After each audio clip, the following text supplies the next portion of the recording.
ভাতটা এত সুন্দর হয়েছে বন্ধুরা, তরকারিটা দরকারই নেই তরকারি, তবুও তরকারিগুলো নিয়ে নেবো, নাহলে অনেক দিন হয়ে যাবে না। তরকারিগুলো শেষ করার দরকার,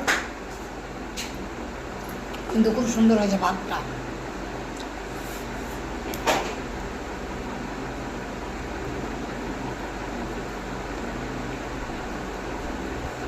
খালি নাক চুলকায় আমার, খুব নাক চুলকায়,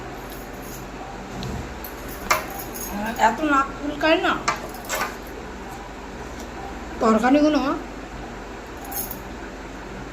খেয়ে না শেষ করলে অনেক দিনকার হয়ে যাবে, ওর জন্য নিয়ে নিলাম। কিন্তু ভাতটা এত সুন্দর হয়েছে, কিচ্ছু ফোড়ন দিইনি, কিচ্ছু ফোড়ন দিইনি বন্ধুরা, খালি রিফাইন তেল আর একটু বাটার আর দিয়েছিলাম কারি পাতা দিয়েছি, আর বাঁধাকপি, ক্যাপসিকাম আর একটু আলু কুচি কুচি করে দিয়ে দিয়েছি, আলু ভাজার মতন করে। এত সুন্দর খেতে হয়েছে, আমি ভেবেছিলাম কিরম হবে না হবে। ও আর একটা টমেটো কেটে দিয়েছিলাম। এত সুন্দর হয়েছে, ভাত তো শুধুও খাওয়া যাচ্ছে, কিন্তু আমি তরকারিটা এই কারণেই নিলাম, তরকারিগুলো শেষ করার দরকার। কেন তরকারিটা কীবার দিন করলাম, পরশু দিনকে করেছি তরকারি, ওর জন্য তরকারি শেষ করারও দরকার, ওই দিন তরকারি নিয়ে নিলাম। কিন্তু ভাত খুব, খাবারটা এত সুন্দর হয়েছে খেতে, মনও ভরে গেল, পেটও ভরে গেল।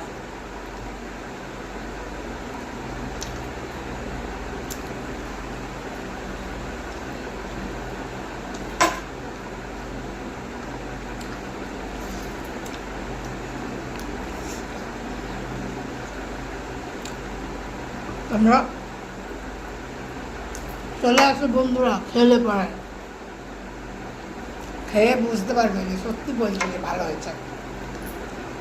কারণ যে করে সে ভালো বললে ভালো হয় না, ভালোটা অন্য লোক বললেই ভালো। কিন্তু আমার খাওয়া আমার ভালো না হলে পরে আমি বুঝতে পারি ভালো না হয়।